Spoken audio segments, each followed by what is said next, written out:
Hey guys, what's going on? Man, it's been a minute. And today's not been a good day. I'm very sick of laying on the floor on my back on the cold, wet concrete. But let me back up for a minute and appreciate what we have gotten done. Painting was the fun part, to be honest. So the next thing you know, we need to take the suspension off and work on that. So we discovered, Reed came over just yesterday, so we discovered the rear shock's done. She's toast. So I'm going to have to call a place in Minnesota, I believe is where they are at. And according to preliminary measurements, this shock here, which is good, just broken and re-welded. This shock here should work. We're just going to have to weld a different end on the end, where the end is. And then we'll end the problem with the too big hole. So the shock that's in there now is a clicker type shock with a remote reservoir. But this right here should probably carry the load okay. And then I just happened to take the shock out, or the spring off the other day and paint it, because I figured a little paint is better than no paint at all. And we painted the taillight bracket, and then those are the air vent things that need to go in. We're actually running very short on pop rivets. Just, that was a pack of 100 pop rivets, I guess. If memory serves, they mostly went in here. So we're at an impasse on getting the rear shock out. Basically, the top bolt up there is got a little nut. So I took those wheels off, took the bolts out of the swing arm thing, took some more bolts out of there. Anyway, I didn't realize Polaris suspension had so many parts to it. So we got the right side done now. We discovered that the superstructure has a crack in it. Actually a crack in either side. So let's take it, scooch down on the floor here. So it's cracked right across there, and then up.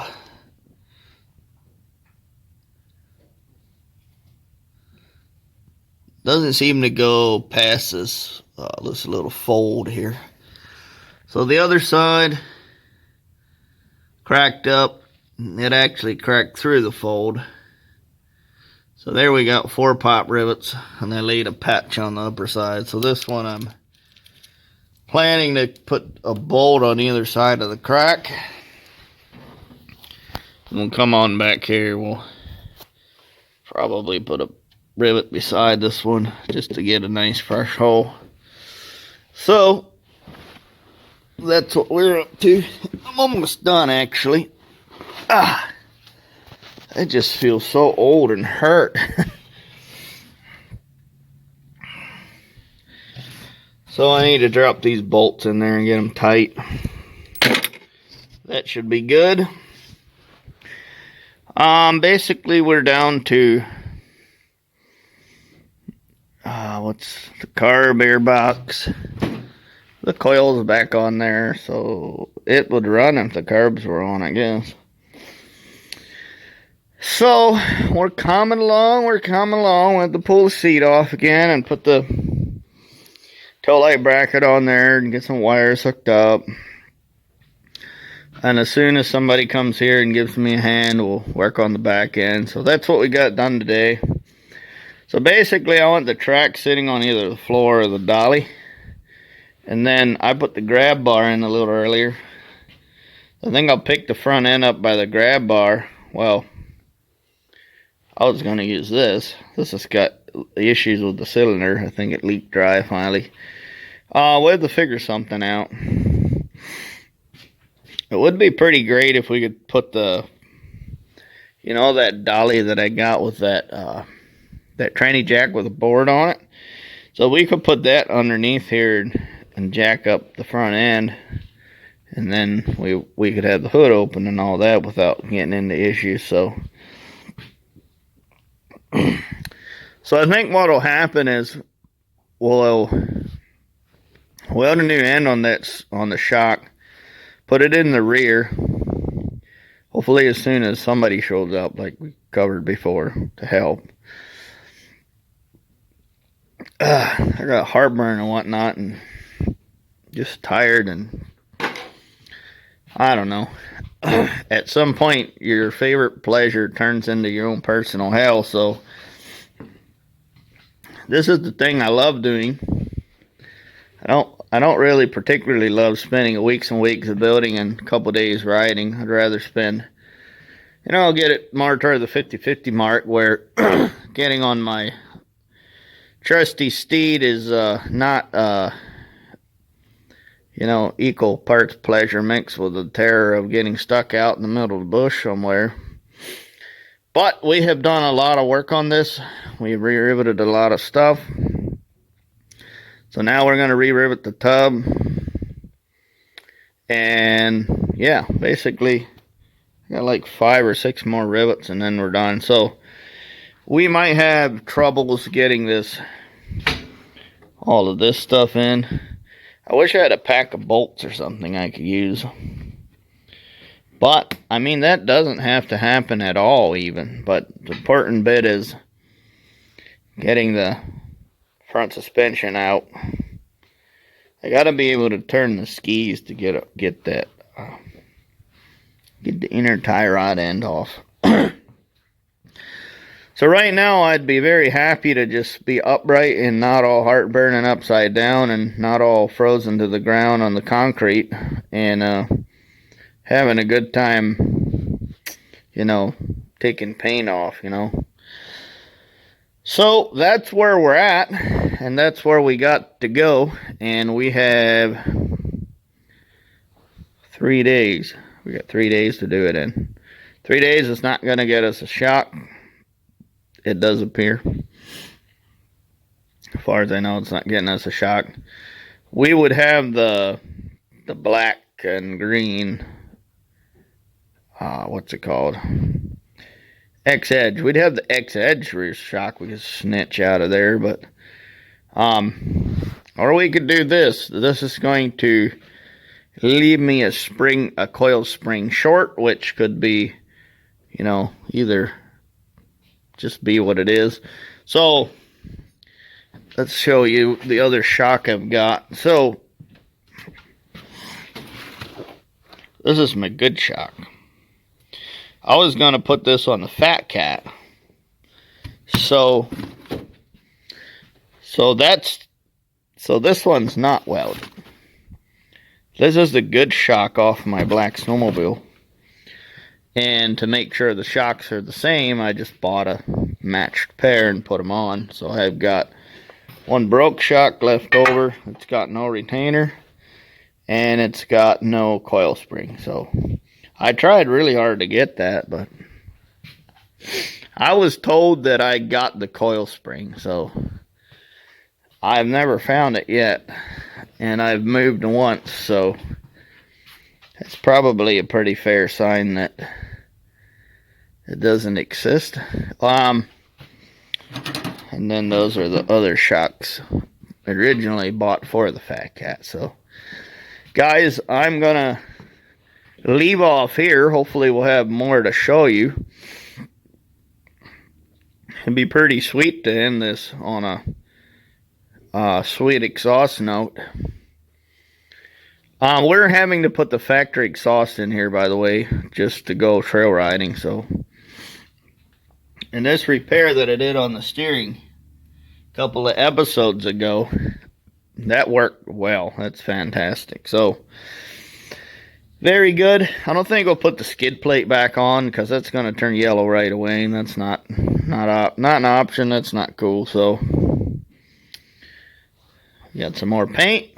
Not a lot of paint. I've gone through a lot of paint on this, actually. Way more than I expected to. Because we got a new gun that's pretty capable, and we're spraying it straight out of the can, so it's thick as can be. But that's all right. That's good. yeah, and I don't really know what else to say. I just got to get back here and do some stuff, get this finished. Hopefully we can end the episode, yeah, running. So we'll see you guys in the next section.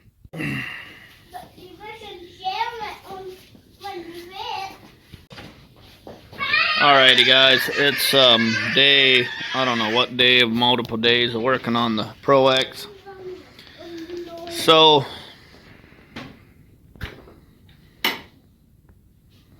I just ran to Geneva to get a shock,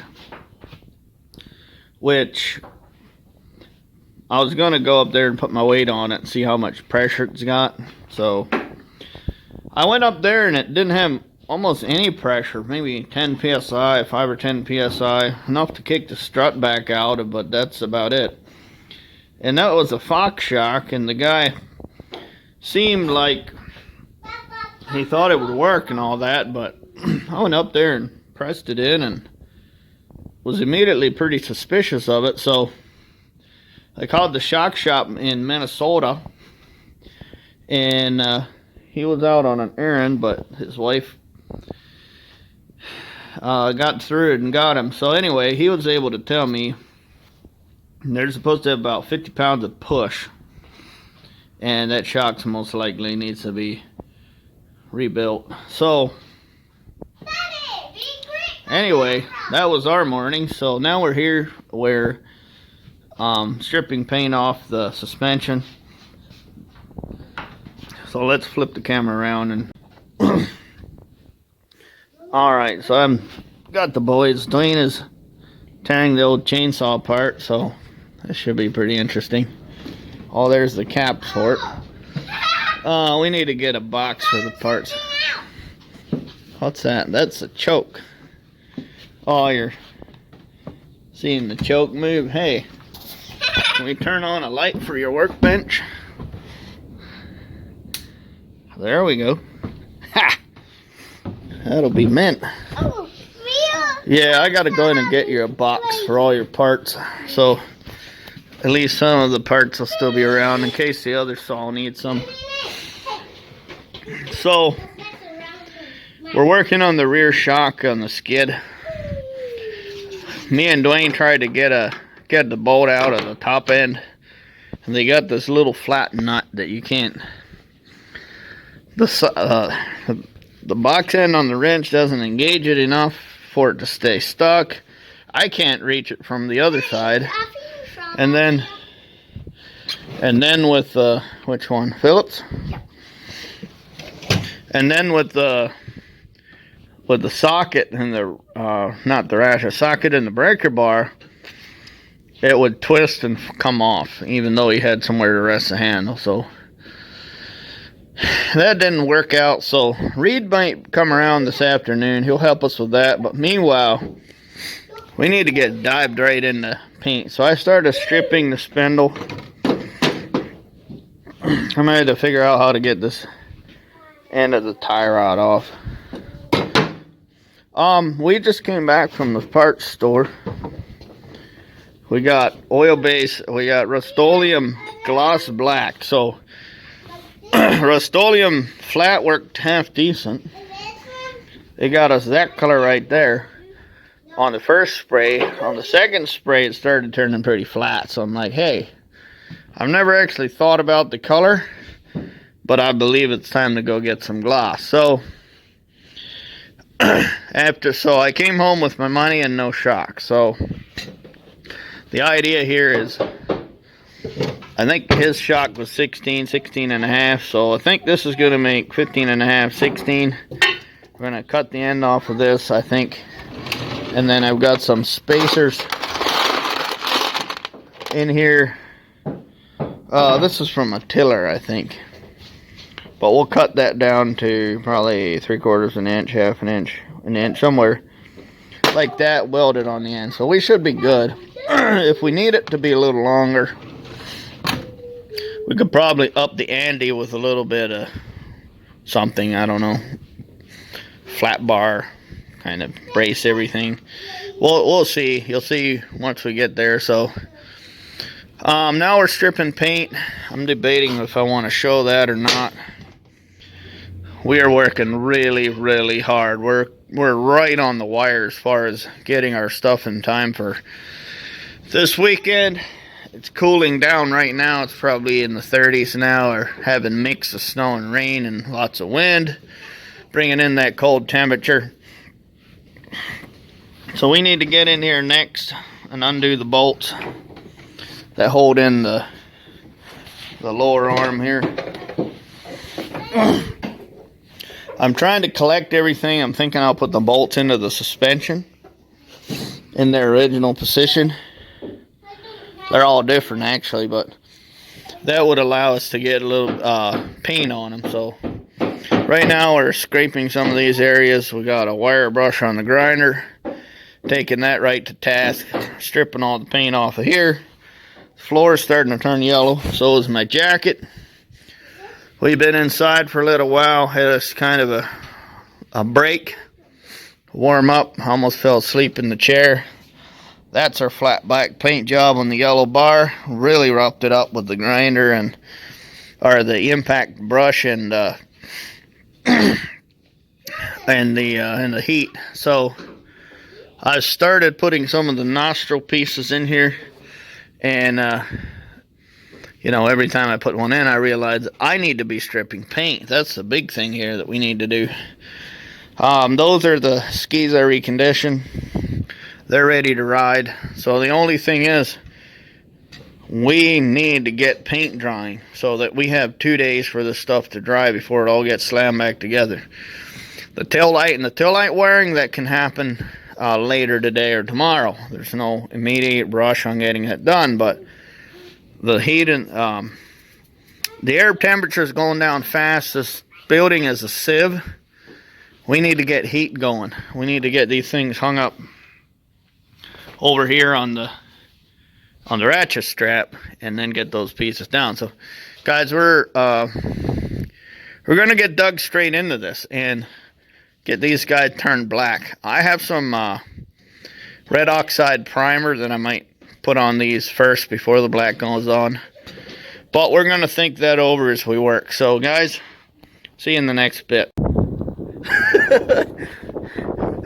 Hey, Sheldon locked us in the shop, so I let Dwayne out through the window and down there, and now come let us out. That door is locked on the outside. These two doors are propped on the outside. This door is locked, so yeah, basically it's all right. Sweet. Maybe now we can go make a pizza. We're starving.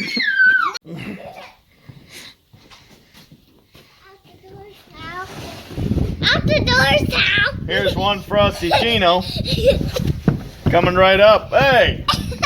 Oh, I'm gonna call the cops. Pay me my money. Hey! Whoa! Slam the window. Angry customer.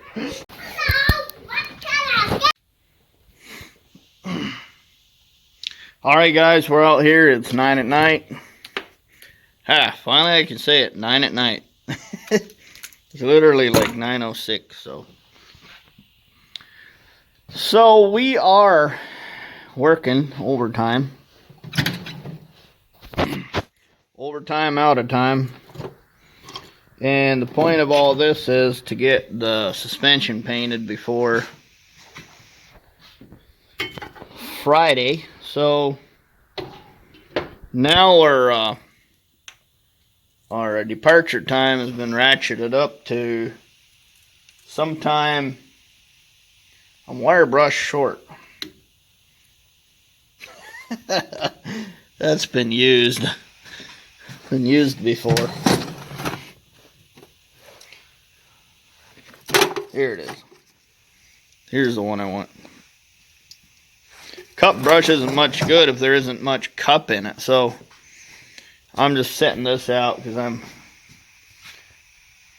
trying to get some of these corners,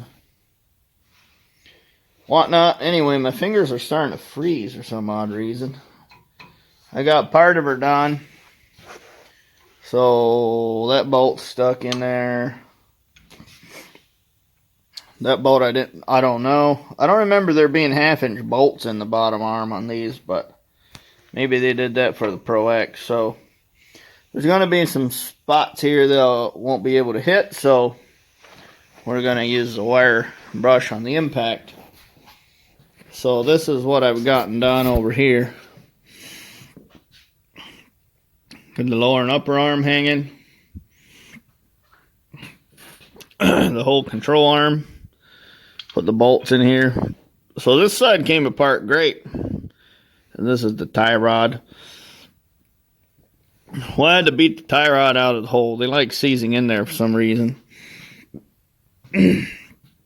Sorry, and I've got hiccups. So, yeah, I was tending the boys for a while. Anyway, my better 3-quarters is home now, so we made ourselves a pizza and ate that because we were starving, or so it felt. So yeah, I'm just gonna keep going on here. Yeah, that's greasy. So the goal here is either get a coat of gloss black sprayed or get a coat of I have red primer, so red primer would be ideal for the inside of here, up in here where there's rust and I can't get to it. Well, I might be able to, but I still can't clean it. It's not like a sandblasting. There's still pores that haven't really been touched, so stuff like this, I just screwdrivered it clean, tried to chip all the paint off, get everywhere I could, and then that's good enough. Basically, all like the outside where you hit trees and stuff, or the bottom. And I've noticed these guys are kind of bent. They're bent in 2 directions. Got a belly down and then inward, it seems like. But so this snowmobile's got about 8,000 miles on it, if I do rightly recall. So one way to become a professional at anything is just buy the oldest version you can get and then study the weaknesses. So, and I wouldn't say there's a lot really. Usually these rivets along the edge here are popped. I think my black one is. I don't know what my black one's mileage is. 3,000 or 4,000, not a whole lot. This is not all cracked, so that's good. It's got a 4th wheel. Just basically they've upped the joints, so like the tie rod ends. The inside ones never wear out. It's the outside ones that wear. So this had a decent amount of play. So this is gonna be pretty difficult to demonstrate, but that's pretty sloppy. So you can use the older style balls like this. You only got to bolt them on. So I had a tie rod. I broke one end off because they like getting seized in here too. So that's always a pain. So I was able to. Sorry. That's a poly. I mean, the spindle bushings are fine. But some of these on the outside are. That one's a little worn. Same with the ball down at the end. So they did. They upgraded basically on the old Indies. They went from this style to a much bigger ball on these. So almost twice the ball actually. So that's good. That's twice the mileage. So that's a good thing. And then apparently a 1/2-inch bolt for the bottom one on these edges, or ProX, sorry. So that's all good. I mean, they've got good wheels. They've got serviceable bearings. There's not a lot to hate on them except for the seat height and maybe if you want to be operator forward, which maybe in that case, as far as what we know now between my circle of friends is, if you don't like these, which are light and powerful, they have power valves and reeds, then, or if you want to move operator forward, rider forward style, then you might as well hook yourself straight into a what are they called? Man, I'm tired. It's starting to show up. I've just been wrecked all day too. I can think, or just having a hard time. So, it's a Skidoo Rev chassis. So I just talked with my friend, and he just bought a Rev chassis, an 04, which I didn't realize. So basically, that means they go as far back as what these do. So if you're looking to jump from here, then it's basically, as far as I know, you got choice between, I don't know, not really any choice as far as an operator forward. You'd have to jump right in the Rev chassis. So because the Fs, like the F6, F7, F5s are still wedge style. So I don't know. I don't know a lot about snowmobiles really. I just happen to have the old Indy, and then I never really did work on our EFI Arctic Cat that we had. I think it was 2000 or 2001. So I'm kind of curious about those snowmobiles too. I'd love to ride one sometime.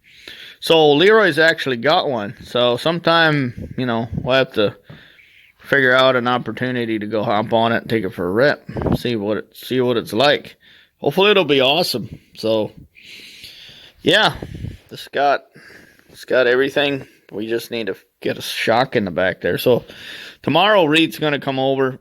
He's going to do the grocery shopping for the big trip up north. And he'll come lay on the ground with me and get the rear end done on this. Get all these parts put back in. And then we'll decapitate the shock. Put a new end on it and we'll make it work. Well, if we can, we'll make it work. If it doesn't work, I'm going to make my own lower spring perch. And we're going to raise that up. She'll be bound up tighter than a 10-day clock. So it seems like the springs are smaller, lighter on this. Where's this the other one? So we also got to bring the black one in here somewhere, probably in here. And then the trailer too. Be pretty cool. Maybe we can get the Polaris, get a short chain or rope, and just pull the black one right in here. Give her a little bit of touch-up paint. I never got around to buying another can of that crappy camo paint. So we'll probably just slap on what we got, maybe blister the paint with the torch or whatnot. So this whole area over here is just fluorescent. I don't know why it's picking this direction, but all the way over here. Hey, knock yourself out, I guess. It'll get swept up. It's not the same as overspray. Overspray kills. This stuff, I guess, only thrills. I mean, I like running the broom, so. This here one wasn't seized on. These bolts are. So, guys, we're just going to keep right on rushing into this, and we got a lot to do. We still got that gasket set for the top of this engine, so that's something to think about. Fact is, we don't know if the thing is leaking coolant or if it had to do with the stupid radiator cap that just goes round and round and round. So maybe we'll just curl the edges over a hair. It really sucks. It's like we should do something about it, but oh yeah, that's on. So maybe the cap just came off when it shot coolant everywhere. So I don't even know. So we're gonna have to figure something out. Get this sucker full. I got a gallon of coolant. Well, I noticed this got cracked. This is the bushing that holds the front control arm on. So it looks like that one cracked out too. So what you could do is just take all of the rivets out of the tub and pull the tub back, and then you should be able to unrivet that section and take that out. So they did like to use this, see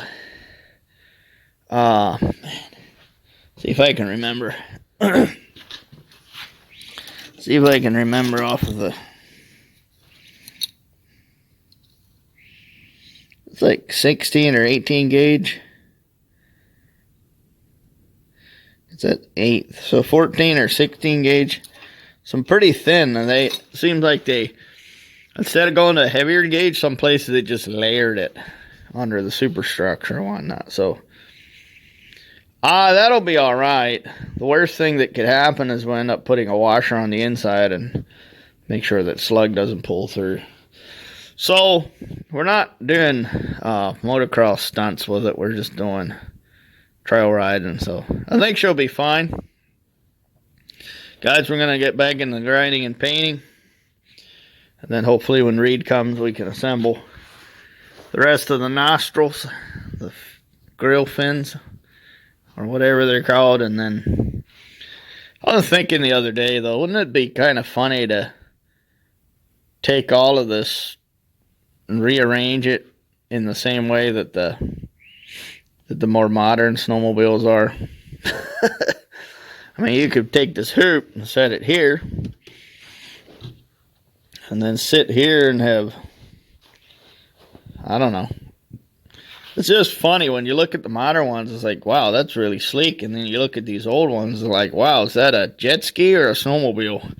They probably should have made up their minds. So, guys,